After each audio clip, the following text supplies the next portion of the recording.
அன்பின் இனிய நண்பர்களே, நம்ம மேகாலயா பகுதியில் இருக்கக்கூடிய சிரபுஞ்சி உலகத்தினுடைய அதிக மழை பெறும் இடமாக 124 ஆண்டுகள் இருந்தது. அதை பற்றி தான் நம்ம பார்த்துட்ருக்கோம். இதில் முக்கியமாக நான் ஏற்கனவே சொல்லியிருக்கேன், இது ஒரு சுற்றுலா நகரம் என்று. இந்த சுற்றுலா நகரத்தில் என்னெல்லாம் பார்க்குறாங்க அப்படின்றத பற்றி நம்ம பார்த்துட்டு வரோம். அதில் முக்கியமான இன்னொரு செய்தியை நான் உங்களுக்கு சொல்லலாம்னு இருக்கேன். அது என்ன அப்படின்னு கேட்டால், சுண்ணாம்பு குகைகள், சுண்ணாம்பு பாறைகளினால் ஏற்படுத்தக்கூடிய குகைகள். அந்த குகைகளும் இங்கே வந்து பிரபலமானவை. இங்கே வர்றவங்களாம் அதை போய் பார்க்குறாங்க. அந்த குகைகள் நிறைய இடங்கள்ல இருக்குது. அதுக்கு முக்கியமான காரணம் வந்து என்ன கேட்டால், இந்த மலையில் இருக்கக்கூடிய சுண்ணாம்பு பாறைகள்.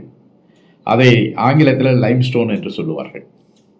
இதில் இருக்கக்கூடிய இன்னொரு முக்கியமான விஷயம் வந்து என்னென்னா, இந்த மண் கண்டத்தில் நீர் தேங்காமல் போகிறதுக்கு முக்கியமான காரணம் இந்த லைம்ஸ்டோன் என்று சொல்லக்கூடிய இந்த சுண்ணாம்பு பாறைகள். இந்த சுண்ணாம்பு பாறைகளில் மழை அதிகமாக பெய்யும் போது வந்து என்ன ஆச்சுன்னு கேட்டிங்கன்னா, மேலே இருந்த மண்ணெல்லாம் போயிடுது. இந்த சுண்ணாம்பு அரிமானமாகி அடிச்சுட்டு போகும்போது என்ன ஆகுதுன்னு கேட்டிங்கன்னா, அவையெல்லாம் ஒரு குகையாக வந்து மாறிடுது. அந்த குகைகளை அவர்கள் வந்து லைம்ஸ்டோன் கேவ்ஸ் என்று ஆங்கிலத்தில் சொல்கிறார்கள். சுண்ணாம்பு குகைகள், சுண்ணாம்பு பாறை குகைகள் என்று சொல்கிறார்கள். அதெல்லாம் இங்கே போய் ஜனங்கள்லாம் போய் பார்க்குறாங்க.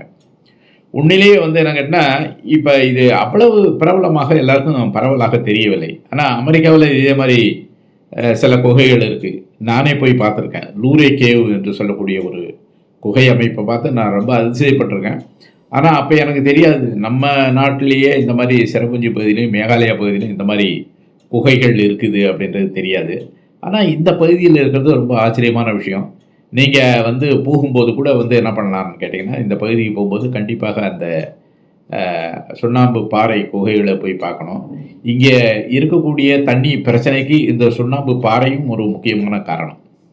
அது வந்து என்ன அப்படின்னு கேட்டிங்கன்னா, அதை நான் இதில் சொல்லணும்னு நினைக்கிறேன். குறிப்பாக வந்து என்ன கேட்டால், மழை பெய்யுது அப்படின்னு கேட்டிங்கன்னா, ஒவ்வொரு இடத்துலையும் அந்த மழை பெய்யக்கூடிய மழை வந்து என்னன்னு கேட்டிங்கன்னா, கிட்டத்தட்ட 10.75% மழை வந்து கீழே நிலத்துக்கு அடியில் நிலத்தடி நீராக சேமிக்கப்படும்.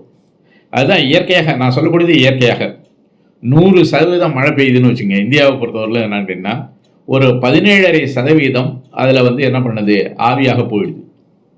இன்னொரு 17.5% அதில் வந்து என்ன ஆகுதுன்னு கேட்டிங்கன்னா, ஓடு நீராக, ரன் ஆஃப் வாட்டர் என்று ஆங்கிலத்தில் சொல்லுவார்கள். அந்த மாதிரி ரன் ஆஃப் வாட்டராக அது வந்து தப்பிச்சு போயிடுது. அதுக்கு பிறகு வந்து என்ன கேட்டிங்கன்னா, இன்னொரு 10.75% நிலத்தடி நீராக அது சேகரமாகுது. நீங்கள் பண்ணாலும் பண்ணலைனாலும் இயற்கையாக அது சேகரமாகுது.